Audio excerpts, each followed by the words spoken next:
Welcome back to the Diet Doctor Podcast. I'm your host, Dr. Brett Scher. Today I'm joined by Dr. Ted Naiman, or I should say joined again by Dr. Ted Naiman. Hopefully you've seen him on the Diet Doctor Podcast before. He was on episode 40 back in February of 2020 talking about the pillars of long-term health. And then again, episode 70 in May of 21 talking about the power of protein. Well, today he's back again to talk about satiety. Now, satiety is a word that, you may not have heard of all that much. And, so it's important for us to talk about what does satiety mean? And more importantly than what it means, what does it mean to you? How can you use the concepts of satiety to help you eat better, which then can help with healthy weight loss, improve metabolic health, whatever your health goals may be. So satiety could be the most important number one factor to help you on your journey for a long-term sustainable eating pattern. And we also talk about how these concepts of higher satiety eating can apply to any kind of diets, whether it's a plant-based diet, a carnivore diet, Mediterranean diet, anywhere between high protein, low protein, how the concepts of satiety fit into those different patterns. So whatever eating pattern you're coming from, this podcast is likely going to help you. This concept of satiety is likely going to help you. Now, if you haven't heard of Dr. Ted Naiman before, he's a family physician in the Seattle area. He's the author of the PE Diet book. He's very active on Twitter and Instagram at Ted Naiman, and he's a big proponent of healthy eating, eating better, eating higher satiety. So without further ado, let's get into this podcast so you can learn if higher satiety eating is right for you. So Ted, let's start with what sounds like a simple question, but maybe isn't. What is satiety? How do you think of satiety? Satiety is the absence of hungry. And satiety is the non-hungry sensation that you get in response to eating.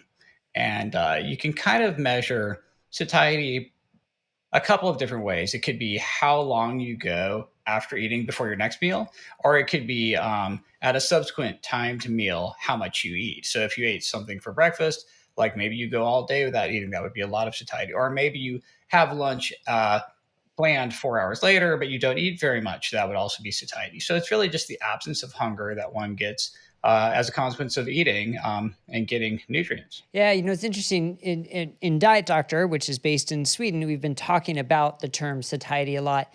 And I love how they brought up, there's this Swedish term, meck, which means like just kind of comfortably full. And we don't really have the same term in English, and is because some people think like, is satiety like stuffed, like I'm just full and can't eat anymore, or is it more meck? Is it more that comfortably full? So how do you help people understand that it's not like, I don't know, that you don't just stuff yourself and you're satiated, but at what point can someone say I'm adequately satiated? How do they get in touch with those feelings? Well, I think that's tough, and you're right. We don't have a good word for that here in the US, and it's probably too bad. I know in Japan, they have an excellent concept for a similar phenomenon, and we kind of need something analogous. And I always encourage people to get very in touch with hunger and fullness so they really know what it's like to be actually hungry and what it's like to be comfortably full or properly sated. And that's one of the things that I think maybe intermittent fasting might be somewhat beneficial for, is people know what it's like to actually be hungry rather than just running out of glucose from their last carb snack or something. So there are different levels of hunger and different levels of fullness and satiety. And the more in tune with that you are, the better off I think you're going to be in the long run. So it's a very important concept in terms of like, I think around here, you go to the all-you-can-eat buffet, and satiety is just like eating so much that you can't move. Like the meal's not over until you just hate yourself and you can barely move and you feel sick. So we need a word like that. That's definitely true. Yeah. So the Japanese concept you referred to, is that the hari-hachi-bu, that like eat till you're 75% full, basically, that concept? Right. And I don't know if it's 75 or 80, but it's like something's around there, and it's just like not quite full and just comfortably okay. Yeah, that's a good point.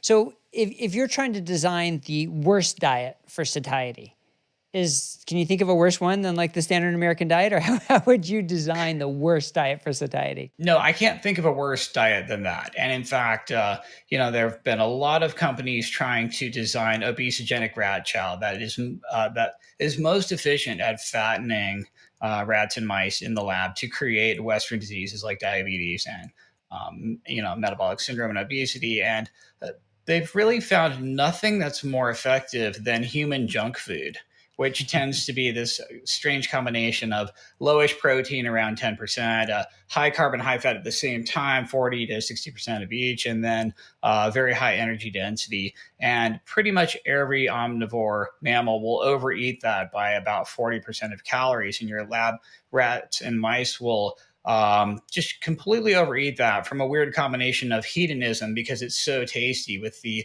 trifecta of high carb, high fat, high energy density, and also the protein and nutrients are low enough that nothing's stopping you from radically overeating non-protein calories. And so I don't think we have anything that's better than human junk food at I don't think there's a worse diet. And believe me, people have tried for laboratory rodents. So, no, I think we've pretty much hit peak obesity with tasty junk food. And when you think about it, the just kind of the free market economics of all of this is designed to just slowly evolve towards the food that is the most addictive, the most overconsumed, and generates the most profit for shareholders for, Mars or, whatever company is designing this junk food. So I think everything is working as it should in a free market economy where you just evolutionarily fine tune food to be maximum consumable. And here we are. Yeah, it's like, well, welcome to America.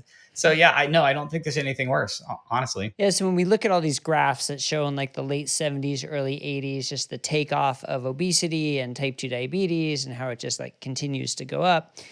Do you think the number one cause is lack of satiety or increased hunger or, too many of the non-satiating calories? Would you go so far to say that is the number one cause? Or would you say it's like, yeah, it can equally contributing as other factors? Well, I think it's a weird combination of, on one hand, nutrient dilution. So you've diluted protein and minerals and nutrients with refined carbs and refined fats. You basically just dump sugar and oil into the food supply. So you get this nutrient dilution, and you're forced to overeat calories from fat and carbs to get enough satiety to not be hungry.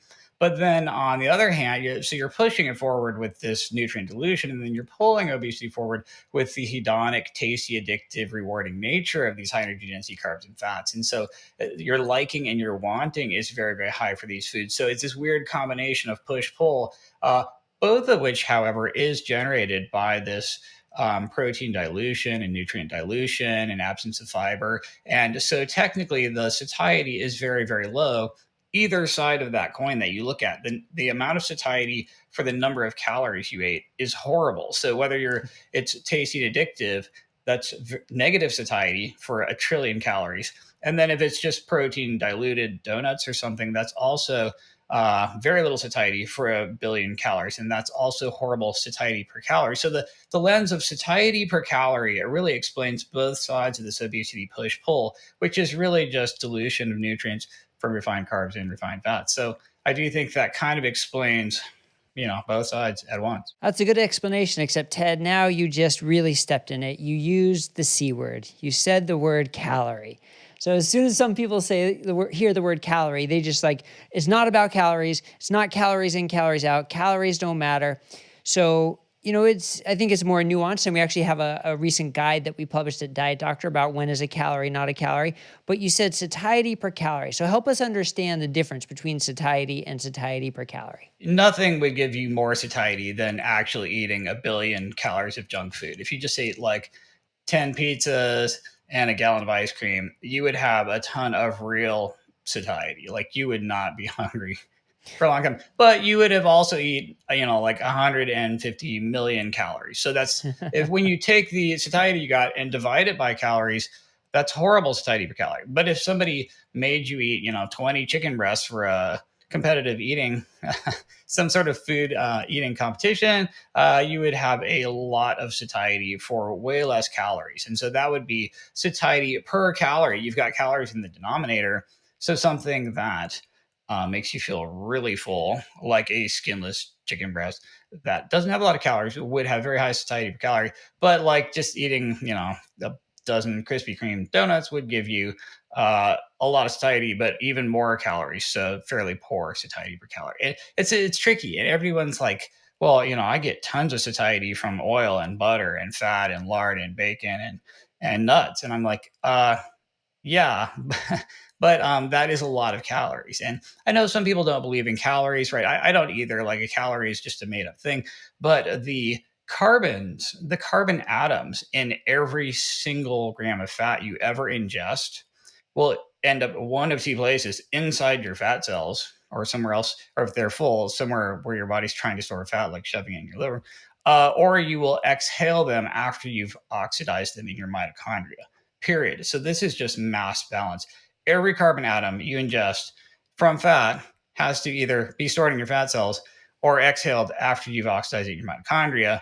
And you have to either exercise more, so you're exhaling more carbons, or eat less to begin with. And so, whether you're a calorie believer or not, and I honestly like to think about it more as mass balance in carbons. Personally, just from a mechanical engineering background, I do agree that calories is sort of a make believe construct, but it's very very real. It's the energy in these carbon bonds is a real thing, and it's going Yeah. nowhere unless you burn it off. And yet there's, so many examples at Diet Doctor and throughout the world of people who started a ketogenic diet by purposely eating bacon and putting butter in their coffee and, cooking their meals in cream and adding cheese to everything, which theoretically is poor satiety per calorie, but they lose weight and they feel better and they start hitting a lot of their health goals and reduce their blood sugar. So, how do we balance the concept of satiety per calorie with knowing that other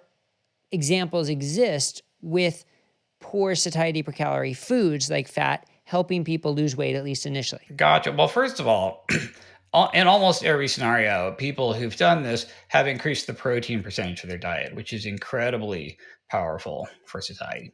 Um, Another thing that we know is evidence based for improving satiety per calorie is a reduction in the glycemic index of your food. So, if you're eating lower glycemic index carbohydrates, Dr. Ludwig has some great studies on this. This is evidence based. You will have higher satiety per calorie. You will eat less with a lower glycemic index. So, eliminating refined carbs, which have a very high energy density, eating less refined carbs, which have higher fiber, which definitely improves satiety per calorie, eating a higher protein percentage, lowering the glycemic index. All of these things have been dramatically proven to improve satiety and satiety per calorie. So, every single thing that you mentioned there is going to make people have higher satiety per calorie, with the possible exception of adding a lot of added fat.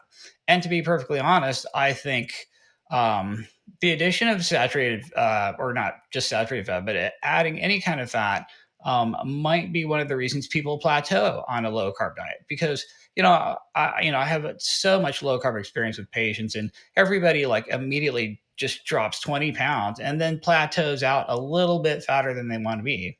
And that's where you might want to look at the next level of satiety per calorie, which is possibly increasing protein and fiber and water and weight and volume of food for fewer calories, which typically does involve at least eating less added fats, if not even lower fat proteins. So that's just one other lever people can pull. And I think that's the one lever that isn't already pulled on a well formulated low carb or ketogenic diet. Yeah, it's a good point. There's a lot about a keto diet that makes it inherently a higher satiety diet. But then the question is, can you do even better? But so the next perception, I think, is, well, to do even better means I have to eat skinless chicken breast and plain steamed broccoli. And that sounds miserable for a lot of people. And that's, old dietary advice that many people have not succeeded on. So is that the satiety per calorie diet that most people should be following? Plain skinless chicken breast and plain steamed broccoli? Definitely no. So you get a lot of very acute short-term satiety from things like water and fiber, and these improve satiation, which is terminating a meal, basically feeling like you're full at that time. But for a longer term, for a medium term and late term satiety, this post-ingestive satiety, you absolutely have to have fat in your diet. You will not have good medium to long term satiety and late satiety without fat. If you go too low in fat, you're just going to be hungry again way, way, way too soon. And we see this in low fat vegan fruitarians who are just eating, 20 times a day because you eat a whole watermelon, you've got a ton of satiation and very early term satiety, and intrameal satiety, which is where you just stop eating because your stomach can't hold another head of cabbage.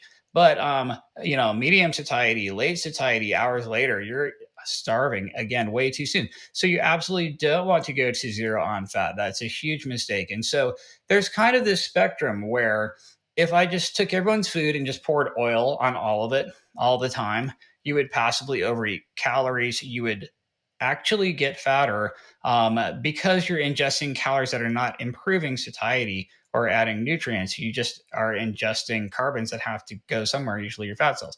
So the worst case scenario will be pouring oil on all your food, and you're basically just going to automatically have more calories for the same satiety.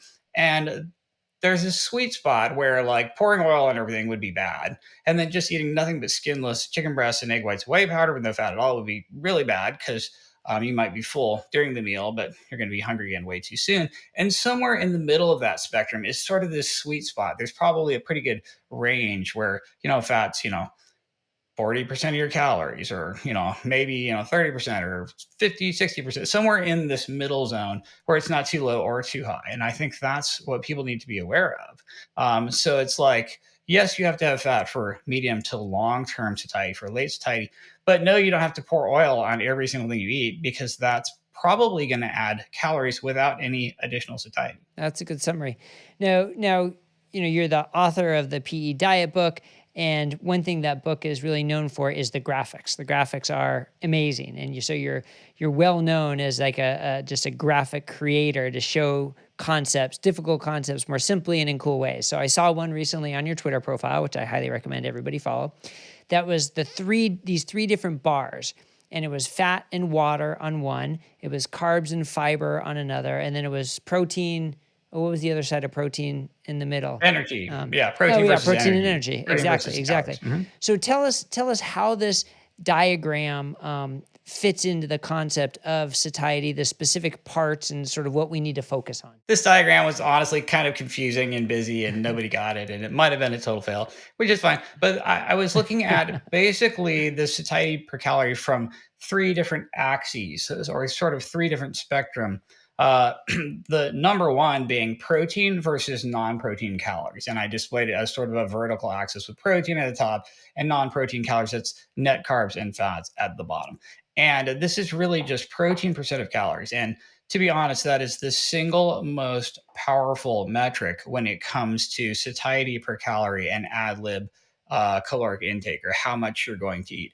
Protein percent of calories is the single most important thing that anyone could pay attention to if they're trying to eat less automatically, still feel full, and lose weight. And that's why I wrote the whole book, The PE Diet, about it, because it is the most powerful thing. And this isn't really debatable. This is basically there's nothing else you could point to that's more powerful for people automatically eating less. So that was one of the spectrum I was looking at: protein versus non-protein energy in terms of calories. So it's basically protein percent of calories. The other spectrum I was looking at had fiber at the top and non-fiber carbohydrates at the bottom. So this is basically the carb spectrum. Everyone's familiar with the carb spectrum at Diet Doctor because all of our visual guides for like the lowest carb nuts and lowest carb vegetables and lowest carb fruits is really just this same thing. It's looking at fiber versus non-fiber carbohydrates. It's like if you look at the whole carb spectrum, you'd have like pure fiber at one end, and you'd have just pure sugar at the other end. So it's really almost like a fiber to just pure sugar ratio. And obviously, going a little bit higher is better for satiety per calorie, as every single low carber can tell you, because that seems to be universal on successful low carb and ketogenic diets, is people are eating less refined carbs, glycemic carbs, high GI carbs, sugar-ish carbs, and they're eating more non-digestible carbohydrates, more fiber, more vegetables and that sort of thing. And so this is another spectrum that is very evidence-based for satiety per calorie. We know that higher fiber gives higher satiety, lower glycemic index gives higher satiety. So you're kind of doing both at the same time when you go up that axis. And then the third one in this crazy graphic of mine that nobody really liked is I liked it. I liked Well, thank you. it. One vote. Water versus fat. So there's this water fat spectrum, which a lot of people might have never heard of, but this is actually fairly well documented in the medical literature and in the scientific literature. There's a spectrum from water to fat where foods that are higher and higher and higher in water have less and less fat. And then foods that are higher and higher and higher in fat have less and less water. So like oil has no water at all, and butter has no water at all. And then your foods that are 99% water are not going to have any fat. And this is a huge driver of caloric energy density. So when you look at like just the caloric energy density of a food, like you got a candy bar that's 50 grams in weight and it's 200 calories. So it's got 0.25, I'm sorry, 4 kcals per gram. So it's basically got a caloric energy density of 4 calories per gram. And this is like mostly driven by the water versus fat spectrum. So like you've got a food with no water in it, like potato chips. They're just like starch and oil and they're dehydrated. So there's no water at all. So they're very, very low. Way down here in this fat zone, they have incredibly high energy density. They are also, by the way, super obesogenic, and the food most associated with obesity is potato chips, basically, because it's dehydrated and all the water's gone. So you have all these foods that are dried and have no water and just a lot of fat, having super high energy density, and they're easy to overeat. Like nuts, for example. Nuts are all the way down here. They have no water at all. They're super high in fat, and the energy density is crazy high, so you probably will overconsume them. Peanut butter, nuts of any kind. Cheese is kind of down there, unfortunately. And you've got all these dried foods that are hideous, like crackers. They have absolutely no water left. And it's just 50-50 fat and carbs, refined carbs. And this is like a horrible combination of not only high energy density, high carb, and high fat, but there's just no water, no fiber, no protein. It's like crackers would be at the bottom of all three axes, right? It's like all fat and no water, all carbs and fats, no protein, and then basically all refined glycemic carbs and no fiber. And so that's the very worst. So down at the bottom, you'd have potato chips and nuts and crackers and all these foods that are just sadly horrifically obesogenic. And then at the top, you would have stuff that's really high in protein and fiber and water and things that nobody could overeat, even if they tried. That's like salad and lettuce and vegetables and asparagus and skinless chicken breasts and low fat cottage cheese and just things that like you just cannot overeat this. Like fish and salad, you're just gonna stop eating that. Like I defy anyone to overeat fish and salad with a low calorie dressing. Like you could like if we just put anyone on a desert island with unlimited amounts of salad, low calorie dressing, and fish, you're just gonna cruise right down to your ideal body weight and stay there forever because you literally cannot overeat these foods, and that is why. So I felt like this was a very powerful way of kind of summing up almost all of the evidence based factors for satiety per calorie in one nice little graphic. And and again, I don't know if it's effective or not, but Yeah. I liked Yeah. it. Well, I love the effort. I guess, yeah, based on the Twitter comments, the graphic wasn't a home run. It was a little confusing for people, but I think the effort is awesome. And I do love how it combines the different components of satiety and does sort of sum it up. But so there's the counter argument, though, that look, if you're coming from a standard American diet and applying these changes, no question you're going to improve satiety and you're going to improve your health and weight loss. But then there are also sort of the extreme sides of things. And one of which, especially when you talk about fiber, is a no carb diet, a carnivore diet, an all meat diet, where people who start those diets tend to feel full, tend to lose weight. They'll eat once or twice a day. And it tends to be a very satiating approach for them with zero fiber and zero carbs. And so, sometimes the extremes kind of break the theory a little bit. And to be honest, the studies at energy density and the studies of fiber didn't look at this because, 10 years ago, this was crazy. Nobody would even do it. And a lot of people still think it's crazy and wouldn't do it within the medical community. So how do you sort of, how do you bring that into the picture to say, yeah, this exists and this is a satiating diet for many people who try it? Yeah, absolutely. And this is a great example. I like carnivore diets, I have nothing, particularly bad to say. I have a lot of patients who've tried this and had some success with it. And what that's doing is automatically pulling almost every single lever there is. I mean, first of all, meat, it's fairly low energy density. There's a lot of water in meat. Most meat is just a medium to low energy density. Some meat, like fish and shrimp and anything out of the ocean, is actually super, super low energy density. So most of your meat is like medium to low energy density. It's all, zero carbohydrates. So the glycemic index is, absolute zero. So you've got food with a large weight and volume, a very low energy density, a very low amount of glycemia, or like none at all. It's got, a low carb, low alcohol, low energy density, tons of protein, like absurdly high protein. Like you just go out and kill an animal and eat the whole thing. If it's the fattest cow you've ever seen, that's 30% protein. That's as low as it ever gets. And everything else is higher than that. So like, you've just got like the fattest cow ever, 30% protein. That's like crazy high. And then everything else is leaner and even higher. So like, poultry is higher, and wild game like venison and rabbit and bison is way, way higher. And fish and seafood is just absurdly high. And like you just got incredibly high protein percentages. And we know that's the biggest driver of all. So you're pretty much just done right off the bat with protein. Then you've got micronutrients. So all of these micronutrients have some type of satiety value add for satiety per calorie, like potassium and calcium. And you just got so many micros in here. So you're pretty much hitting the win button instantly on every lever there is, except for fiber. And so then you have to ask, well, what if I had like a really well designed carnivore diet over here, and I randomized people into a really well designed carnivore diet with a freaking salad, with a side salad with every meal, and I stuck them in a metabolic ward? I don't know if you read the latest Kevin Hall study with the low fat plant based diet versus the high fat low carb animal based. But the low fat plant people ate like 750 calories less per day, and so I think it's possible that the total exclusion of fiber is helping people who have irritable bowel syndrome, or are sensitive to FODMAPs, or if you have any kind of inflammatory bowel, irritable bowel, GI unhappiness with certain fibers, maybe it would be good to not eat as much fiber.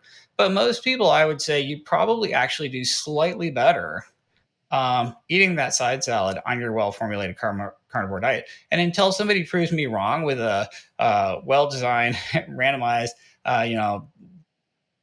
trial in an inpatient ward, and I'm challenging Kevin Hall to do exactly that, I would say, maybe it's carnivore is great, but maybe it could be even a tiny bit better. Well, my plea to Kevin Hall would be and I talked to him about this on the podcast a while ago, was to make these studies more than 2 weeks, because that study you referenced was 2 weeks, and the calories in the low carb group was going down dramatically between week 1 and week 2.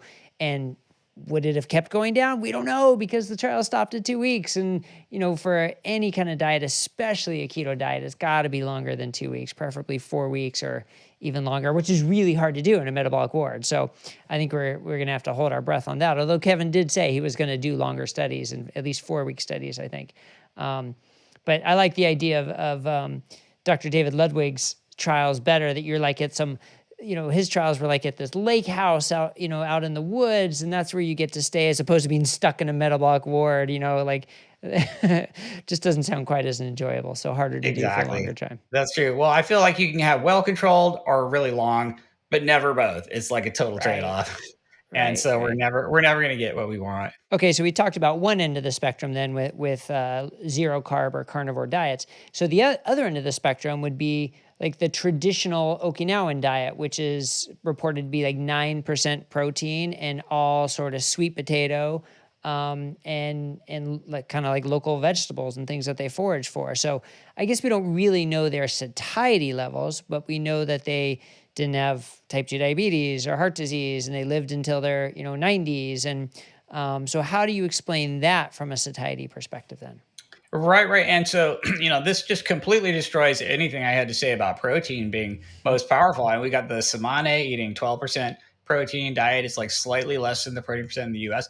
And I think that really highlights the importance of not being like mono focused on any one factor, because all of your plant-based vegans who are successful are eating this fairly low protein percent, but they're driving all the satiety per calorie with low energy density and micronutrients and fiber and water and all. They're basically doing everything else on the list, and they're totally getting by. They're in incredible health, and all of these groups with low protein diets, are accomplishing that because the energy density is so low. So, like in Okinawa, they get all these calories from these sweet potatoes, which are incredibly fibrous. Like the fiber per thousand calories in their diet, it's like 100 compared to 15 in the U.S. Energy density is super low. So like that potato is like zero point 0.8 kcals per gram. That's nothing. I mean, you have to eat your body weight in those every day to get enough calories just to be alive. So you can't overeat it. That's a perfect example of how all these other levers added together can be just as powerful as like something like protein. So the potato has an absurd amount of potassium in it. Uh, that is probably the most important micronutrient when it comes to satiety per calorie. So they're getting this crazy high micronutrients, crazy high potassium, super high fiber. Glycemic index is actually not as bad as you would think. Energy density is rock bottom low. And then it doesn't matter what the protein percent is, as long as you get adequate protein. All those other factors are going to raise satiety per calorie enough that you're going to be fine. And I not even mentioning the fact that they have a step count of 20,000 steps per day versus Right. 4,000 steps per day in the US. So if you are having to eat more carbs to get to the protein where you're not hungry, you're just walking it off, or basically you're eating that after you've already walked and you're starving. So I would say that that's probably a factor somehow too.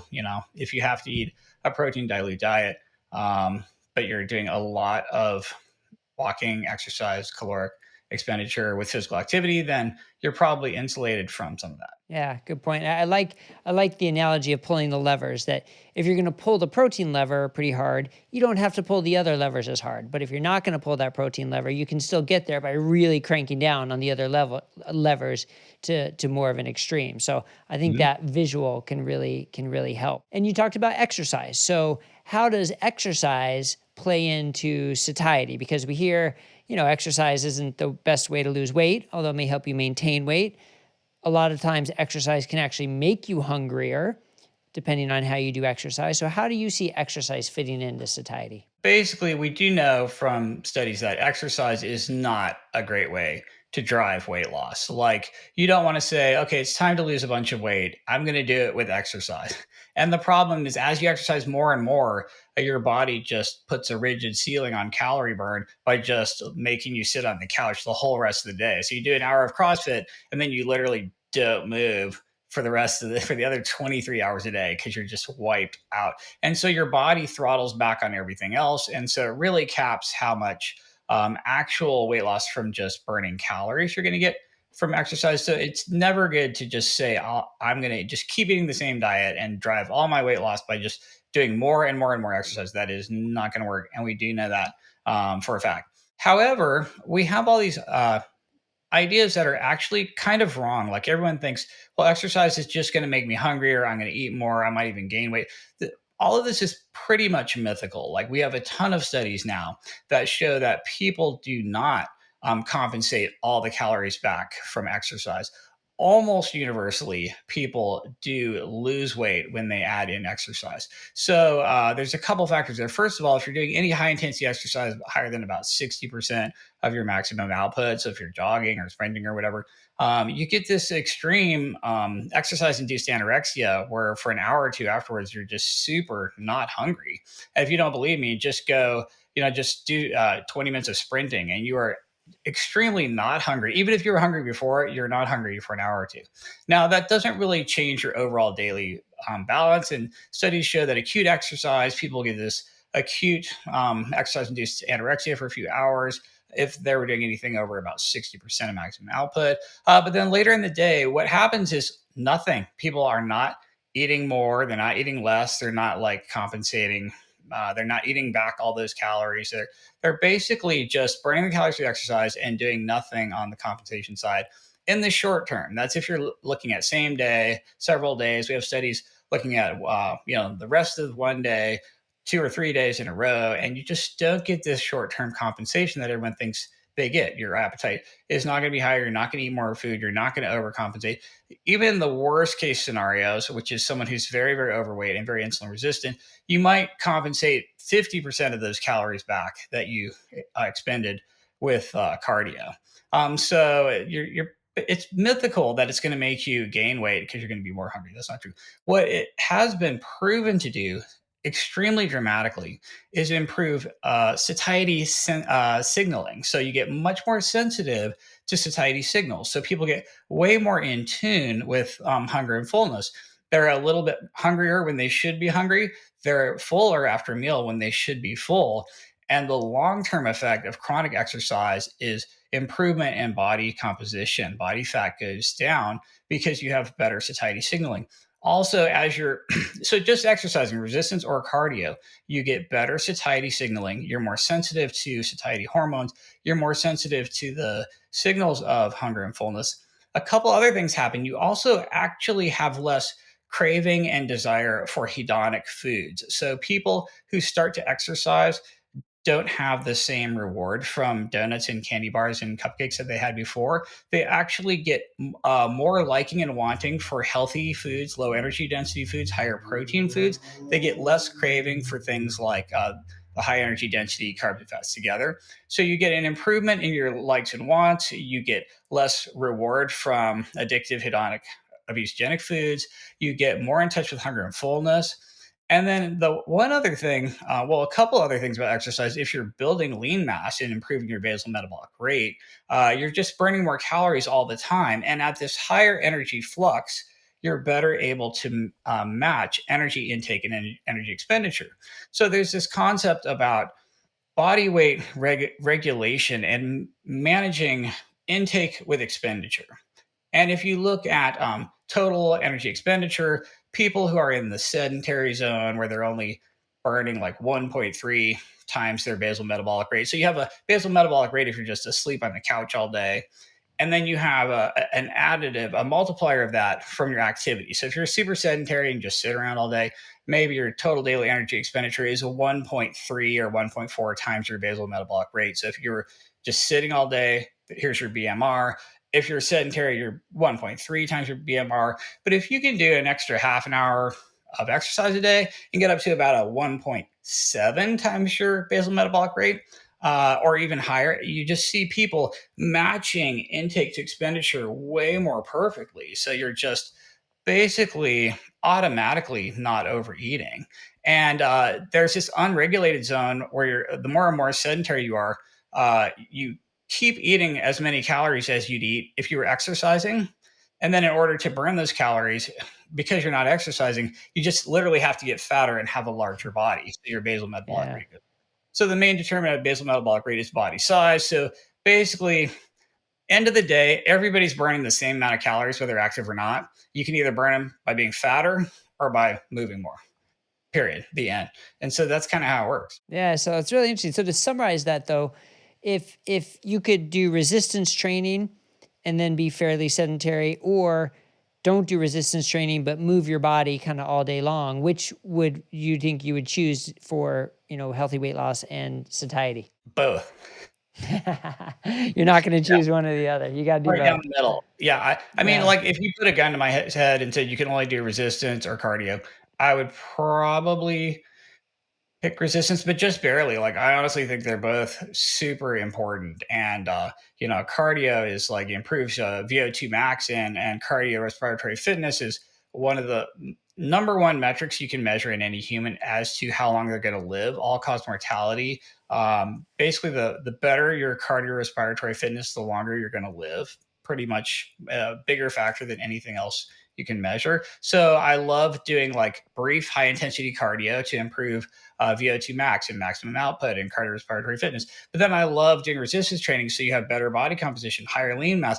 Lean mass is how you dispose of all your glucose and get rid of all your calories, and you can burn a lot of fat and carbs in this skeletal muscle. And so you really want both. It's really right down the middle. Like honestly, the whole metabolic health is equal parts getting more muscle and less fat at the same time.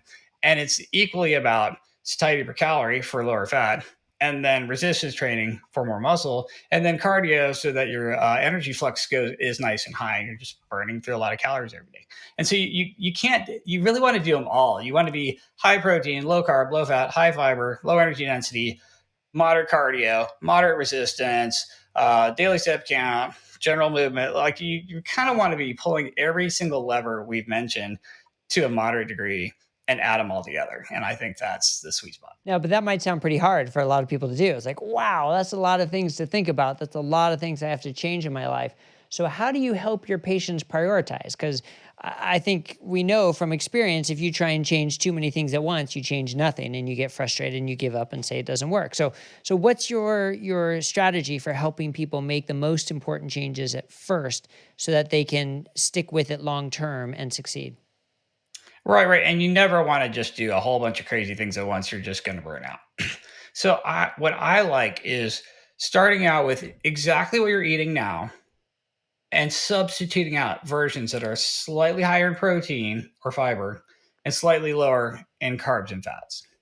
And what that looks like is, you instead of eating, a burrito, you eat a burrito with a low carb tortilla and some chicken breast instead of carnitas, and maybe pinto beans and lettuce instead of like I don't something I can't even think of a good example there. But basically, you're taking each little ingredient and trying to substitute something that's a little higher in protein, a little higher in fiber, a little lower in carbs or fats. I think most low carbers are doing this already because they're like, oh, instead of bread, I'm eating low carb bread. That's awesome. It's a huge win. It's going to have more protein. It's going to have more fiber. It's going to have lower energy density.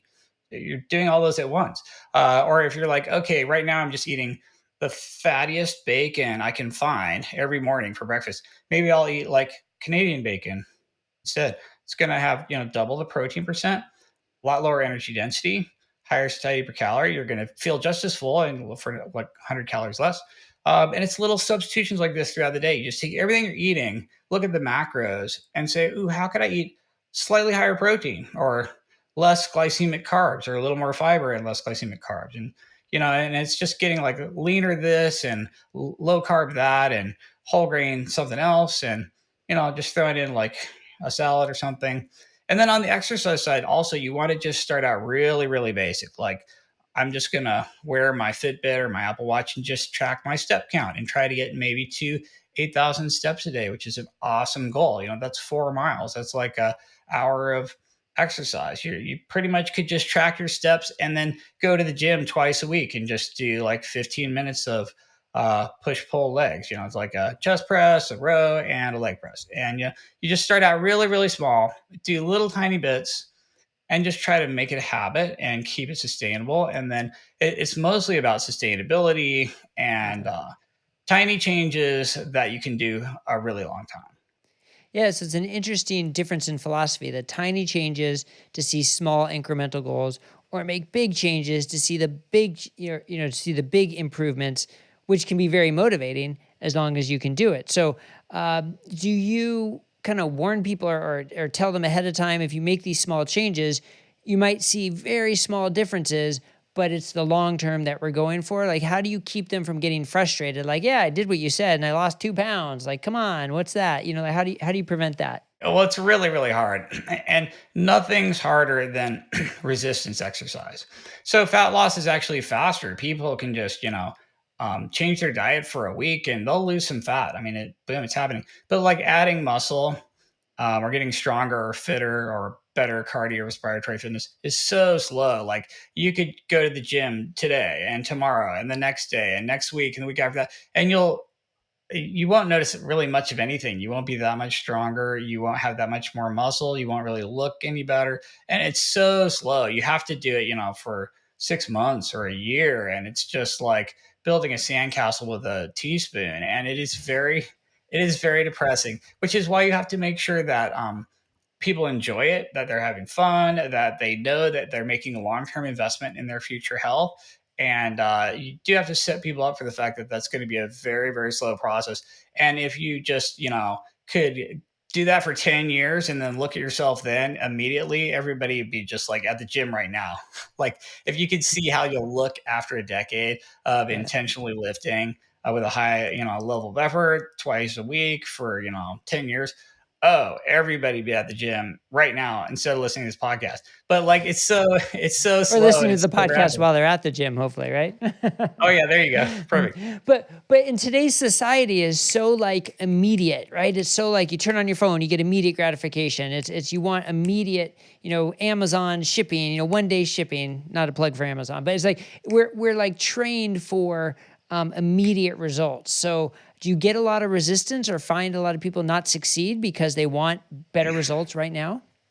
Yeah, absolutely. I mean, like honestly, if your TikTok's more than about 5 seconds, everybody's on to the next one. So you just already lost them. So I have to admit that is very challenging because you have to play the long game and you have to enjoy the process and you have to be really patient and you have to see the big picture. And it's that's not easy. I don't think that intuitively people aren't doing that because they're looking for Yeah. a faster reward. So that is tough. And that's why you have to do some form of exercise that you really like and you're actually going to enjoy it because it's going to take a long time for it to have measurable benefits.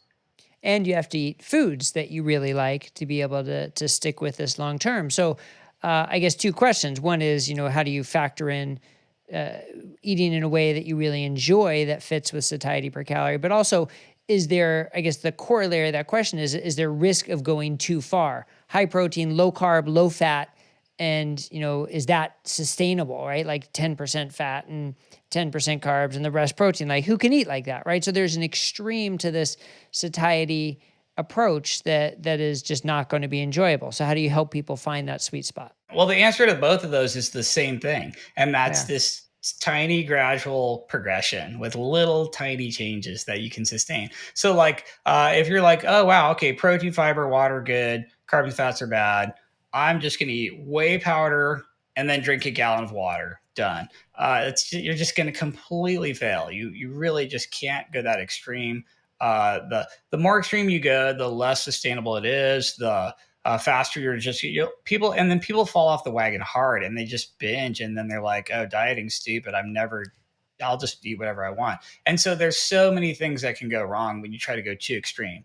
First of all, if you lose weight too fast in general, half of what you lose is lean mass. So then people rebound, they lose 50-50 fat and lean mass, and then their basal metabolic rate goes down and their body still wants to eat the same number of calories. So everyone just loses Yeah. weight, gains it right back. So the slower you can lose weight, the better, because the higher and higher and higher percent of the weight lost will be actual fat.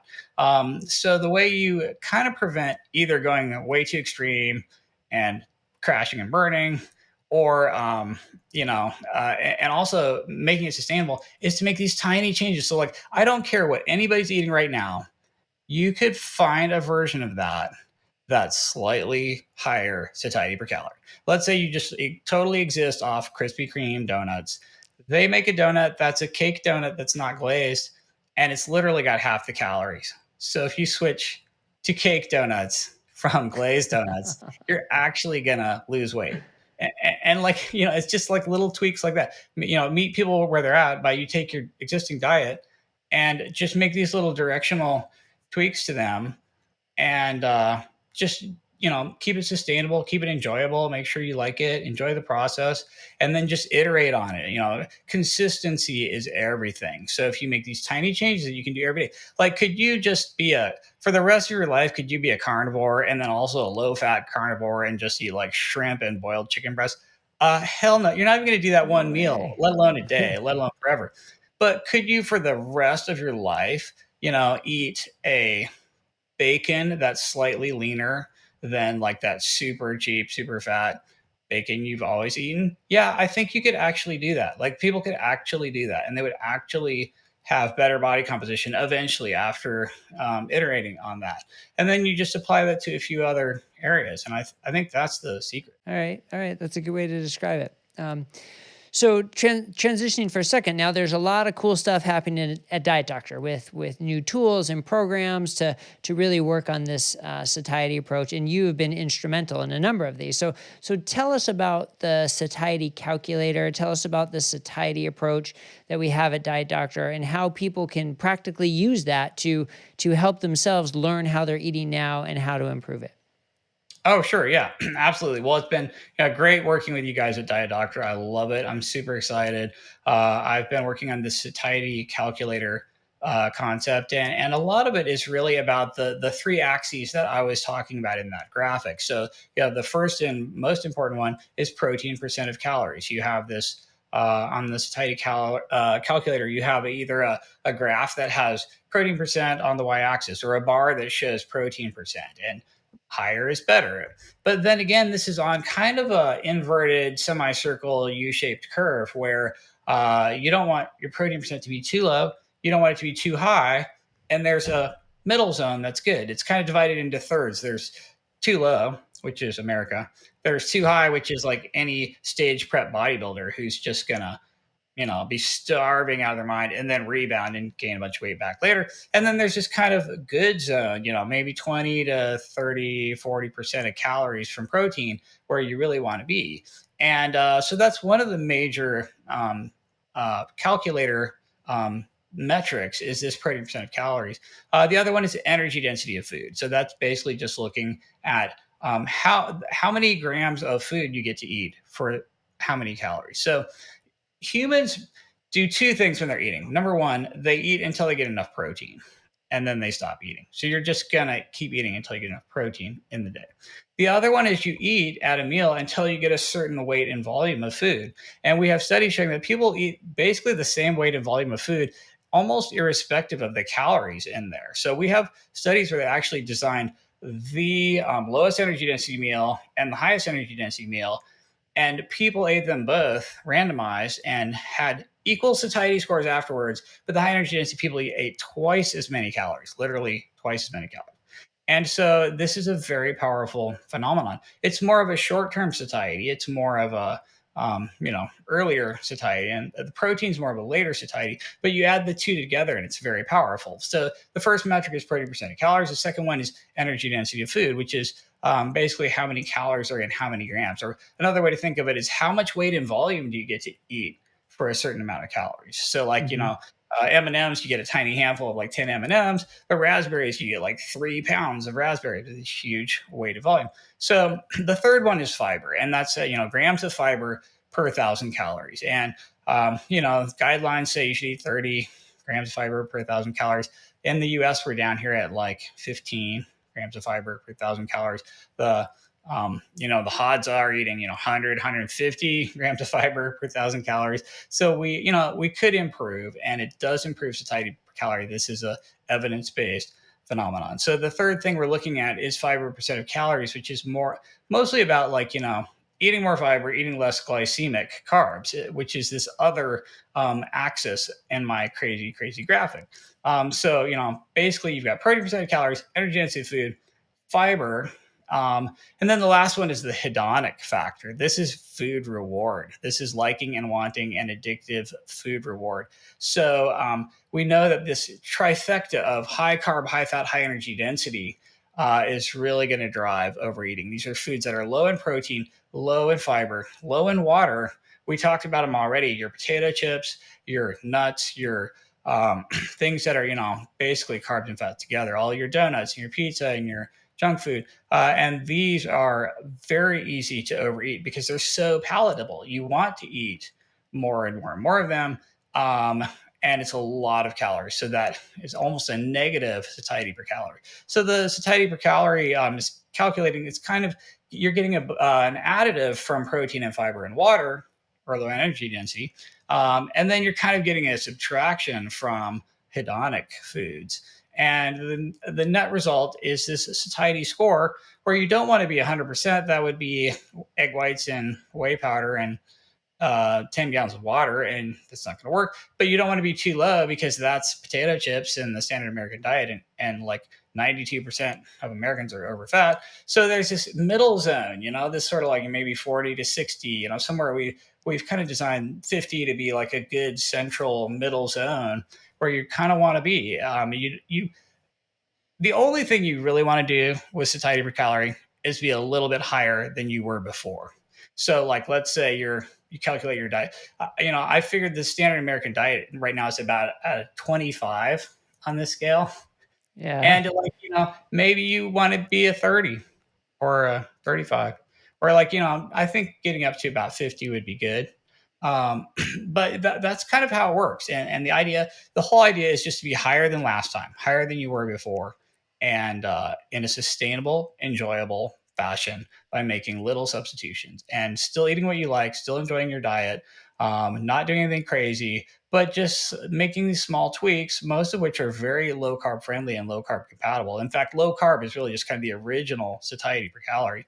And you're just making these little tweaks and trying to be higher than you were last time.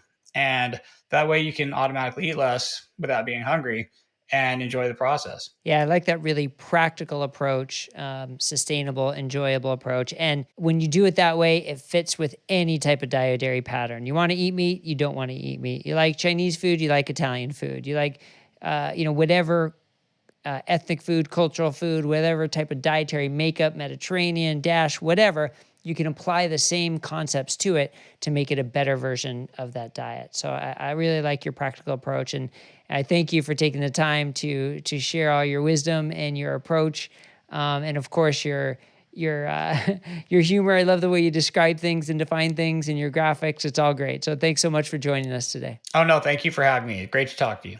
Well, that concludes this episode with Dr. Ted Naiman. I hope you enjoyed that and learned a lot about satiety. But it doesn't just conclude this episode, it actually concludes the season. After 4 years and 110 episodes, the Diet Doctor podcast has taken a break and we're wrapping up this season. But don't worry, our team is working on new formats to bring you cutting-edge scientific information in ways that you can understand it and translate it to your life and how it can help you. We're working on creative new ways of delivering content that I'm sure there's going to be so much coming down the road in the future. So although we're wrapping up the podcast for now, stay tuned for more information from Diet Doctor.